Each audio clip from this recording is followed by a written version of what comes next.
ಕಲ್ಯಾಣಾದ್ಭುತಗಾತ್ರಾಯ ಕಾಮಿತಾರ್ಥಪ್ರದಾಯಿನೇ ಶ್ರೀಮದ್ವೆಂಕಟನಾಥಾಯ ಶ್ರೀನಿವಾಸಾಯ ಮಂಗಳಂ. ಓಂ ನಮೋ ನಾರಾಯಣಾಯ ನಮಃ. ನಮಸ್ಕಾರ ವೀಕ್ಷಕರೇ. ಕನ್ಯಾ ರಾಶಿಯವರಿಗೆ ಜುಲೈ 26ರಿಂದ ಆಗಸ್ಟ್ 1ನೇ ತಾರೀಕುವರೆಗೂ ವಾರ ಭವಿಷ್ಯ ಹೇಗಿದೆ ಅಂತ ನೋಡೋಣ. ನೀವೇನಾದರೂ ನಮ್ಮ ಚಾನಲ್ನ ಸಬ್ಸ್ಕ್ರೈಬ್ ಮಾಡದೆ ನೋಡ್ತಾ ಇದ್ದರೆ ದಯವಿಟ್ಟು ಸಬ್ಸ್ಕ್ರೈಬ್ ಮಾಡ್ಕೊಂಡು ನೋಡಿ. ಅದರಿಂದ ನಿಮ್ಮ ರಾಶಿಯ ಹೊಸ ವೀಡಿಯೋಸ್ಗಳ ನೋಟಿಫಿಕೇಷನ್ಸ್ ನಿಮಗೆ ಬರುತ್ತೆ. ವೃತ್ತಿಯಲ್ಲಿ ಹೇಳಬೇಕಾದ್ರೆ ನಿಮ್ಮ ಕೆಲಸದಲ್ಲಿ ನೀವು ಸ್ವಲ್ಪ ಆರ್ಗನೈಸ್ ಮಾಡ್ಕೋಬೇಕು ಈ ವಾರ.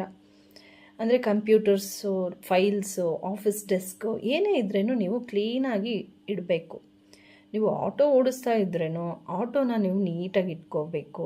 ಕಾರು ಏನೇ ಇದ್ರೇನು, ಉದಾಹರಣೆಗೆ ಆಟೋ ಮಿರರ್ ನೀವು ನೀಟಾಗಿ ಇಟ್ಕೊಂಡಿಲ್ಲ ಅಂದರೆ ನಿಮಗೆ ನೀಟಾಗಿ ಕಾಣಿಸಲ್ಲ ಬೇರೆ ಗಾಡಿ ಯಾವ್ದು ಬರ್ತಾ ಇದೆ ಅಂತ ಅಲ್ವಾ. ಅದರಿಂದ ಮಿರರು ನೀಟಾಗಿ ಇಟ್ಕೋಬೇಕು. ನಾವು ಏನೇ ಕೆಲಸ ಮಾಡ್ತಾ ಇದ್ರೇನೋ ನಾವು ಅದನ್ನು ನೀಟಾಗಿ ಕ್ಲೀನಾಗಿ ಇಟ್ಕೋಬೇಕು. ಆವಾಗಲೇ ನಮಗೆ ಲಕ್ಷ್ಮಿ ಒಲಿಯೋದು. ಅಂದರೆ ನಾವು ಗೌರವ ಕೊಡಬೇಕು. ನಮ್ಮ ಸಂಪಾದನೆ ಕೊಡುತ್ತಲ್ವಾ, ಅದರಿಂದನೇ ನಮಗೆ ಸಂಪಾದನೆ ಆಗೋದು. ಅದರಿಂದ ನಾವು ಯಾವುದೇ ಕೆಲಸದಲ್ಲಿ ಇದ್ರೇನೋ ಅದಕ್ಕೆ ನಾವು ಬೆಲೆ ಕೊಡಬೇಕು. ನಾವು ಯಾವಾಗಲೂ ಕಂಪ್ಲೇಂಟ್ ಮಾಡ್ತಾ ಇರಬಾರ್ದು, ಅದು ಸರಿ ಇಲ್ಲ ಇದು ಸರಿ ಇಲ್ಲ ಅಂತ ಹೇಳ್ದೆ ನಮ್ಮ ಕೆಲಸವನ್ನು ನಿರಂತರವಾಗಿ ಮಾಡ್ತಾ ಇರಬೇಕು. ಶಿಸ್ತಿನಿಂದ ಮಾಡಬೇಕು. ಉದ್ಯೋಗಕ್ಕೆ ಸಂಬಂಧಿಸಿದ ಯಾವುದೇ ನಿರ್ಧಾರಗಳನ್ನು ಗಡಿಬಿಡಿಯಲ್ಲಿ ಅಂದರೆ ಆತುರಪಟ್ಟು ತೆಗೆದುಕೊಳ್ಳುವುದನ್ನು ನೀವು ತಪ್ಪಿಸ್ಬೇಕು.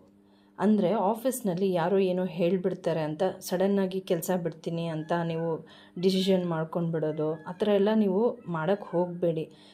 ಆರ್ಗ್ಯುಮೆಂಟ್ಗಳು ಮಾಡೋಕ್ಕೆ ಹೋಗಬೇಡಿ ಆಫೀಸ್ನಲ್ಲಿ ಕೊಲೀಗ್ಸ್ ಜೊತೆ.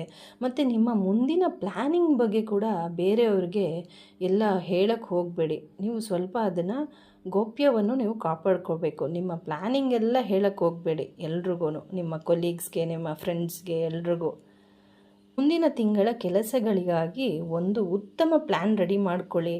ನಿಮ್ಮ ಜವಾಬ್ದಾರಿಗಳನ್ನು ನೀಟಾಗಿ ನಿಭಾಯಿಸಿ. ಹಣಕಾಸಿನ ವಿಚಾರದಲ್ಲಿ ಹೇಳಬೇಕಾದ್ರೆ ಆದಾಯದಲ್ಲಿ ಸ್ಥಿರತೆ ಜೊತೆಗೆ ಸ್ಪಷ್ಟತೆ ಕೂಡ ಇರುತ್ತೆ. ಆದರೆ ನಿಮ್ಮ ಸಾಲ ಇರಲಿ ಅಥವಾ EMI ಇರಲಿ, ಜೊತೆಗೆ ನಿಮ್ಮ ಎಕ್ಸ್ಟ್ರಾ ಖರ್ಚುಗಳನ್ನು ನೀವು ಕಮ್ಮಿ ಮಾಡ್ಕೋಬೇಕು.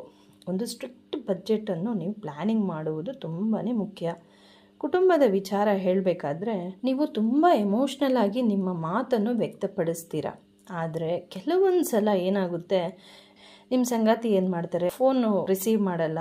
ಅದರಿಂದ ಸಣ್ಣ ವಿಚಾರಕ್ಕೂ ನೀವು ತುಂಬ ಓವರ್ ಅನಲೈಸ್ ಮಾಡುವುದನ್ನು ನೀವು ಅವಾಯ್ಡ್ ಮಾಡಬೇಕು. ಅಂದರೆ ನೀವು ಜಗಳ ಮಾಡೋದು, ಯಾಕೆ ಫೋನ್ ಎತ್ತಿಲ್ಲ, ನನಗೇನು ಬೆಲೆ ಇಲ್ವಾ, ಆ ಥರ ಏನಾದರೂ ಒಂದು ಹೇಳ್ಬಿಡ್ತೀರಾ. ಆ ಥರ ಎಲ್ಲ ಹೇಳೋಕ್ಕೆ ಹೋಗಬೇಡಿ. ಅಲ್ಲಿಗೆ ಯಾವುದೇ ಸಣ್ಣ ವಿಚಾರ ಇದ್ದರೆ ಅಲ್ಲಿಗಲ್ಲೇ ಬಿಟ್ಬಿಡಬೇಕು. ಹೆಚ್ಚು ಪ್ರಶ್ನೆಗಳನ್ನು ಕೇಳುವುದು ಮತ್ತು ಹೆಚ್ಚು ತಲೆ ಕೆಡಿಸ್ಕೊಳ್ತೀರ ನೀವು. ಈ ವಾರ ನೀವೇನು ಮಾಡಬೇಕು ಗೊತ್ತಾ, ನಿಮ್ಮ ಸಂಗಾತಿಗೆ ಸಣ್ಣ ಉಡುಗೊರೆ ನೀಡಬೇಕು. ನೀವು ಗಿಫ್ಟನ್ನು ಕೊಡಬೇಕು. ಅವರೊಂದಿಗೆ ಆಚೆ ಡಿನ್ನರ್ಗೆ ಕರ್ಕೊಂಡು ಹೋಗ್ಬಿಟ್ಟು ಅವರ ಜೊತೆ ಸಮಯವನ್ನು ಕಳೆಯಿರಿ.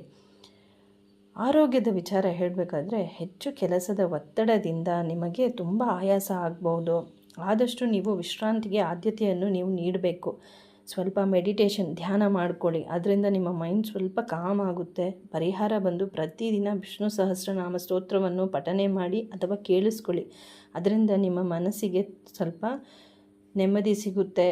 ಶುಕ್ರವಾರದಂದು ದುರ್ಗಾದೇವಿಯ ಆರಾಧನೆಯನ್ನು ಮಾಡಿಕೊಳ್ಳಿ, ಒಳ್ಳೆಯದಾಗುತ್ತೆ. ಧನ್ಯವಾದಗಳು.